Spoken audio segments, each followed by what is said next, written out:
تعالوا بقى النهارده هندخل مجموعة من التحديات الجديدة مع نسيبة ورودينا، الهدف منها نوصل مجموعة من أهم الرسائل للأطفال عشان نحسن النطق. تعالوا نشوف بقى التحديات واستعد. أول ما دخلت على نسيبة ورودينا ظبطنا التصوير مع أخونا المصور الجميل، وبدأت بقى أقول لهم الدنيا هتمشي إزاي في التحدي النهاردة. قلت لهم عندنا أكتر من تحدي، وبدأت أمرنهم على التحديات اللي هتبقى موجودة. فقلنا أحيانا هنتحدى مضغ اللبان، وقلنا الهدف منه إيه، وفي برضو استخدام المناديل للقضاء على بعض اللثغات أو اللدغات. وبدأت ردينا تتفاعل معايا، وزي ما انتم شايفين نسيبة كده بتبص وايه، يعني بتقول يا بابا انا فاهمه الحاجات دي كويس قوي. قلنا لهم في الاخر في هديه، في ايه هديه. ترى الهديه هيبقى في ايه؟ بتقول له ردينا انا اللي هاخدها، ونسيبة تقول انا اللي هاخدها. هنبدأ بقى نشوف التحديات الجميله اللي هتبدأ معانا. بقى التحدي ده عباره عن ايه، وهل نسيبة هتقدر تعمل التحدي ده؟ الضحك الصامت. الضحك الصامت. هننفذ الضحك الصامت وبعدين نقول هو الهدف منه ايه. يلا نبدأ. لا حاولي. ده ضحك الصمت. طيب هنرجع لردينا نحاول نعمل ضحك صمت ردينا. هنبص للكاميرا. ثبات. ممتاز، حلو، ايوه. طيب الهدف من ده ايه؟ تقوية الوجه، عضلات الوجه. برافو، أول درجة جميلة لردينا. الدور على ردينا. برضو اختاري.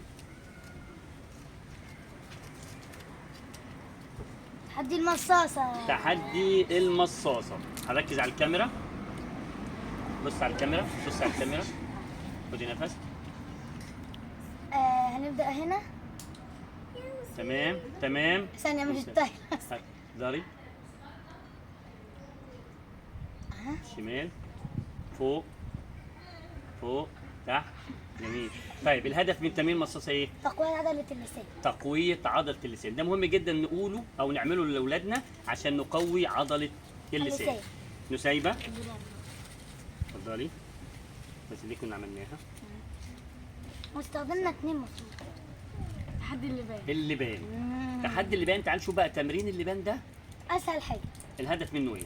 يلا يا نسيبة. نشوف بقى باقي معانا 3. احنا عندنا هنا 2 1. يلا ركزي. ايوه. لا مش بايديك، مش لازم تستخدم ايدينا. احنا الهدف من التمرين ده نعمل ايه؟ تقوية عضلة الفك. برافو. التمرين ده احنا بنعمله كده، بنخلي الطفل يقوي عضلة الفك، ده بيساعد النطق. يبقى 2 1. انا جايبه 2 وهي جايبه 1. يلا ردينا.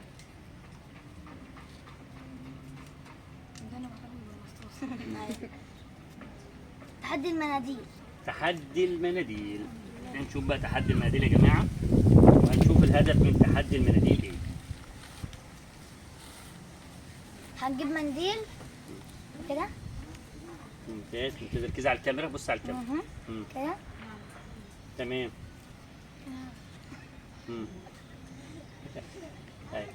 يلا اتكلمي بقى. هنقول مثلا سمير.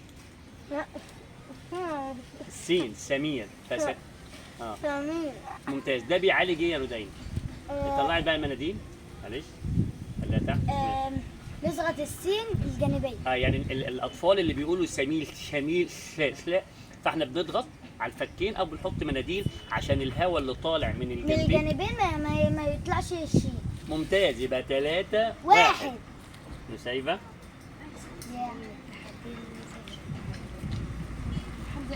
اعلى صوت. يا خسارة. خدي نفس. لا كده ثانية طلعت بدأت بصوت حاد. صوت حاد. يعني المفروض نبدا ايه؟ الاعلى. عشان كده ما يحصلش تمزق في الأعصاب الصوتية. طب يلا خدي بقى من قرار لحد اعلى حاجة. جميل جدا. التمرين ده برضو مهم جدا نعمله للاطفال علشان نطلع من طبقة لطبقة. يبقى 3 كام؟ 3 1. 3 2. اخر حاجة كده السمسمية. تحدي العسلية. تحدي العسلية. نشوف بقى العسلية، هتبص للكاميرا. كده عشان السين الأمامية. يلا نجرب تتكلمي. سمير.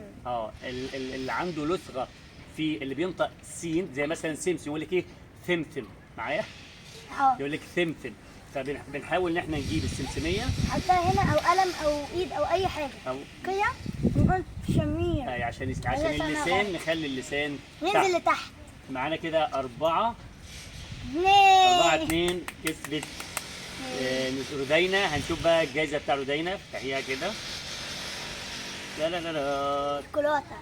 شوكولاتة. مبروك يا رودينا. هتدي نسيب ولا حاجة؟ طبعا. انت زعلانة؟ لا. تمام. قولي انت دي. شكرا.